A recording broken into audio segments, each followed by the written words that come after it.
Welcome back to one of our Bonfire beer reviews. We did it that time. We did. It's exciting. So today is February 16th. We hope that everyone had a phenomenal Valentine's Day. We did release a video this past Wednesday, kind of before Valentine's Day, and I guess it was kind of Valentine's Day themed-ish, kind of. I don't know. As we're filming this, Valentine's Day has not happened, so I don't know what we did for our day out, but Dana always plans something really sweet and special, and it doesn't require us to go out or for him to buy me flowers or chocolate or anything like that. It's just quality time together doing something we love. So I'm sure it was great. I'm sure actual me today is like, wow, that was a great Valentine's Day. That was the greatest Valentine's Day ever. Yeah. But so today, thank you is like, I don't know what well, he's it's done. still real me. It's just pre-Valentine's me. Right. Yeah. So sorry if we're a little bit dark, by the way. The fire, Dana did a phenomenal job building a fire today. We have a lot of really nice dry wood from pallets.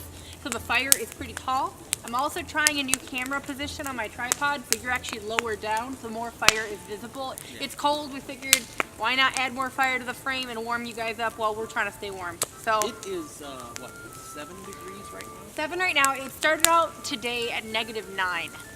And where I work, it was actually -14. Yeah, which is crazy because like usually it's colder here. Near the lake, it doesn't. Yeah. Yeah. But so I'm pretty excited about today's beer lineups.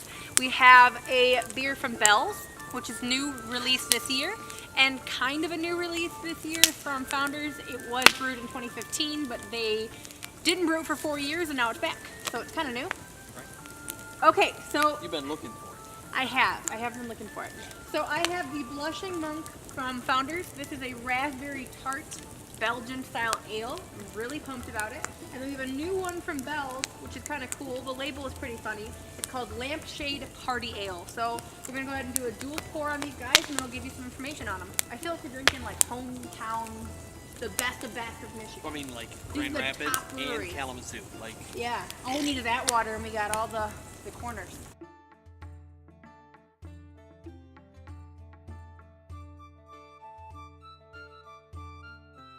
It is cool. We're actually supposed to get another foot.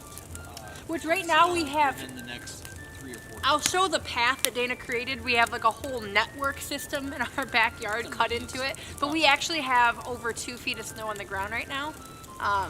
It's pretty crazy. It's ridiculous. It is. It's pretty crazy. Like these little stumps look pretty adorable. It looks like we have like a bunch of cupcakes back here.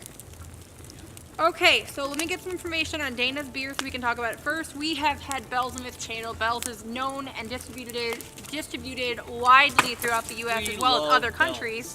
So we don't have to give that much information about Bell's right now. You know we love them. We know you probably love them as well. Okay, so this is a double Imperial IPA. Yep. And I got this one for you specifically because it's a double and because it's new. It's 9% ABV. They don't list an IBU on Untapped, but it is 99 IBUs off of their website, I believe. So this one says, here's what it says about the beer. We cleaned out Mom's attic and found these pictures of Uncle Rick and Aunt Linda. All we can say is wow. Lampshade Party Ale is a limited release that celebrates a night best partially remembered. This double IPA is dry hop with Australia's Galaxy and Pacific Northwest New School IPA hop, Idaho 7.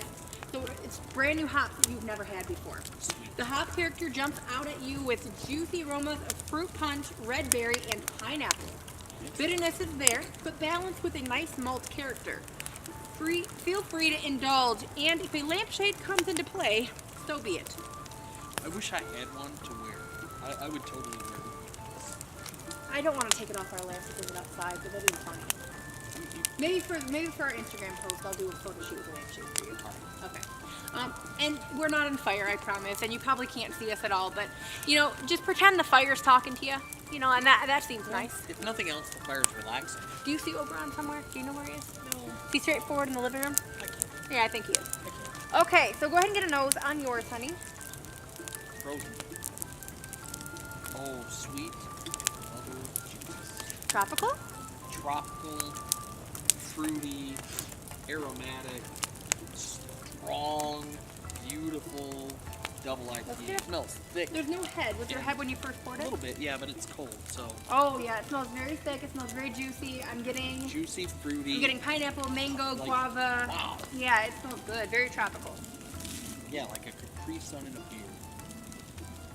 It's crazy between the snow and the crazy fire. It's like, all right, get in there, honey. Hopefully the fire goes a little bit lower because the lighting is terrible. Wow. I didn't expect as much of a grapefruit taste in that. It's delicious. It's amazingly delicious. So what would you give it? Like, is this going to be in your list for your top beer? That's a 4 1/4. 4 1/4? Yeah, it's a good. Damn, okay.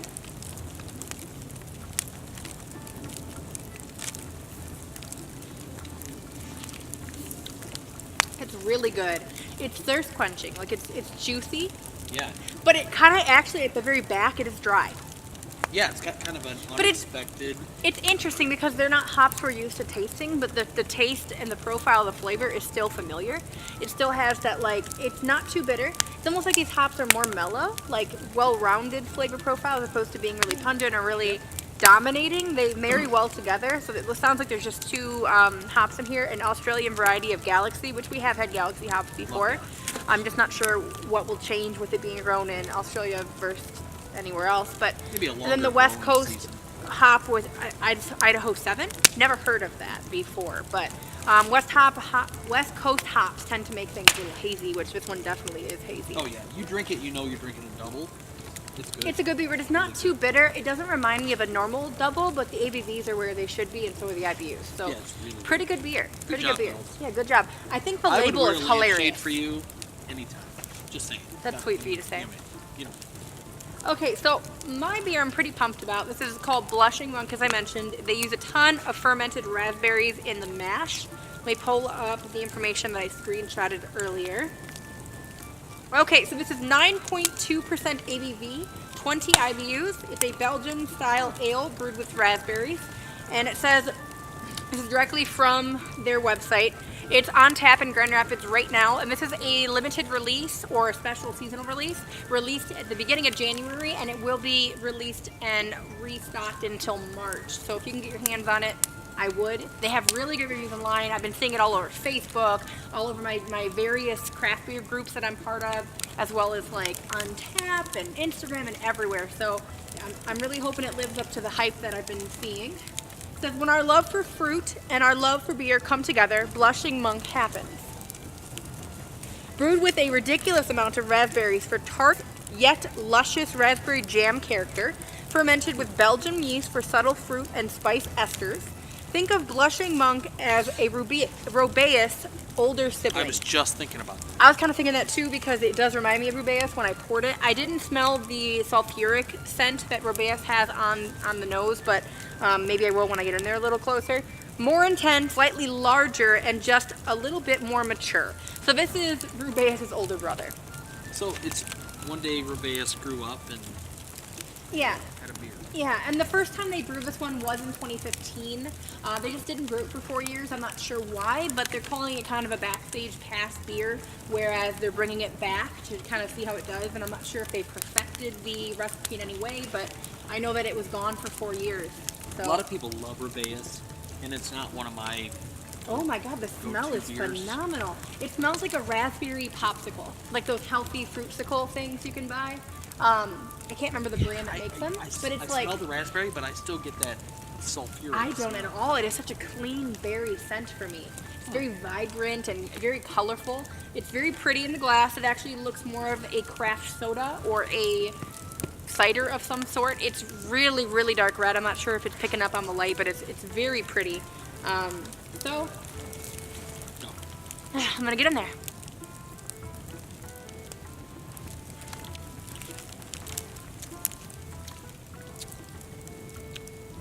I love it. I didn't get that. Yeah, I know. Your look was like, oh, wow. Well, because it's really strange. I'm very like, I can't hide my facial expressions very well, but you can, it's like, I don't know, it gets you in the back of the jaw. It's tart, but not bitter. It's very sweet. It does taste like a preserve or a jam. It's delicious. I would use that for baking. I think that'd be really good used in like stout brownies. But instead of using stout, using this beer to add something to it. I can think of a lot of things that I would use That's that good. for. That is much better than Rubaeus. You know what it reminds me of?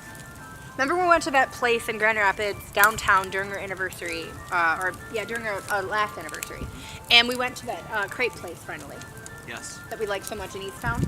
And I got that crepe that had the blueberry or blackberry compote on top. Yes. Reminds me of that. It's almost like you're getting the flavor of blackberries or boysenberries or whatever, but you're not having to chew the seeds, which is, I think, a plus.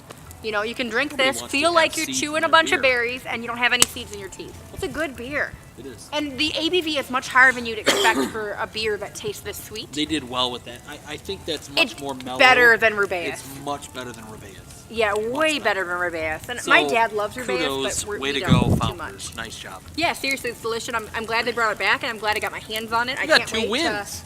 I tonight. know. You got 2 wins. You can't go wrong with Founders and Bells. I mean, though. like, wow. I've only had one Founders beer that I absolutely hated. Do you remember it? Yeah, I do. It was Come on. It's a barrel aged. It was the before lizard one. Wizard of Kaz. Yep. Never Wizard of forget Kaz. my hatred for that beer. Which I'd like to revisit that beer and see if maybe it's a redemption I bet beer. you changed your mind. Yeah, because like I didn't like barrel aged as much then. Yep, I bet you Yeah. changed your mind. I remember the night we had that beer. I do too. You know, It was remember we were saying bye to Yep, we were saying goodbye to Founders Grand Rapids. before moving. Yeah. Yep. Yep. So let us know in the comments what you did for Valentine's Day, if you did anything at all, if you were having a Galentine's Day and just hanging out with your girlfriends, or if you were having a Bro-time Day. I don't know if it's a thing, Is but that it a could thing? be. It Do they should have be. a Browentine's Day? It's not fair for there not to be a Bro-in-times if there's a Galentine's. I'm just saying. I don't really have any Browentine's. No, but we have each You other. don't- We don't need a Bro-in-time. Yeah. Yeah. And actually, specifically today, as you are watching this, we are on our way to Nashville, Tennessee. We're going to spend 5 days there, so hopefully we'll have some content coming out of that. I'm hoping to meet up with some people in particular. So here's the deal. I go to Nashville every year because my company's based out of Tennessee. Yeah. Brentwood, actually. So I go to Nashville every year. I hate this trip. Every year I hate this trip because it's full of political, Well, it's a corporate business trip, jargon. and 90% of It's its time is doing the food. I work from about 6 in the morning until about 10 at night. So it's a very busy trip for me, and I hate it. I hate this trip more than anything. So this year, Eileen is going with me. Yeah. So is Patrick. I'm going to see Mo. And possibly Oberon We're probably not is sure coming. yet. I'm but 9 most out of 10 likely. he is, yeah. So, in addition to that, though, because we're driving ourselves down, I get to take Skippy. Yeah, that's true. I've never been able to fly in Nashville. I'm so excited because there's some amazing things Yeah, and there. I'm pumped. I actually rewatched a video by Touring Taste Buds. If you don't follow them, please check them out. They're phenomenal. Yeah, they're pretty good. I Check went them. into They're awesome. I went into a black hole today of catching up on their channel, and I watched about 6 videos, and I was streaming them to our TV, and it was really great. They have really good content. In any case, you're into food, travel, Yep. RV life. And They actually Chad full-time Chad is airstream. actually becoming quite the drone pilot. He's gotten really doing good. Yep. And some of his footage But that they I've have seen is amazing. They have a video specifically about like things to do in Nashville as far as like street art, food, beer, hiking. They have a lot of great recommendations. Last year, Mo met me at a A bar for watering your- hole for your birthday. just kind of hanging out on my birthday. Uh-huh. But last year was also I had was- Patrick. You had Patrick, And I kept it from you. biker Bushcraft had gotten in his motorcycle accident while I was gone. No, he did not.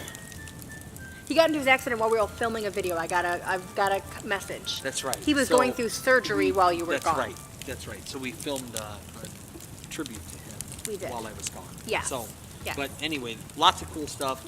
Can't wait for the trip. It's going to be exciting this year. I'm pumped. All right, well, thank you for joining us for this very chatty episode of Bonfire Beer Review. We only have one more episode left of this season. It will be next Saturday. We're not going to go away from Saturdays. We will still be putting out 2 videos a week, but just not Bonfire Beer Reviews. Just to kind of revamp this series, we're going to relaunch it for spring. I want to do 4 seasons a year during every season we have here in Michigan. So winter season is coming to an end, and Is it? I'm a little sad to see it go. I'm excited. I'm happy for winter. I don't really have. Honey, we're ending the video. Thank you for joining us. stay warm, and drink good beer. Cheers. Drink good beer. Great beers. Don't forget to subscribe here and watch more of our videos right here. Cheers.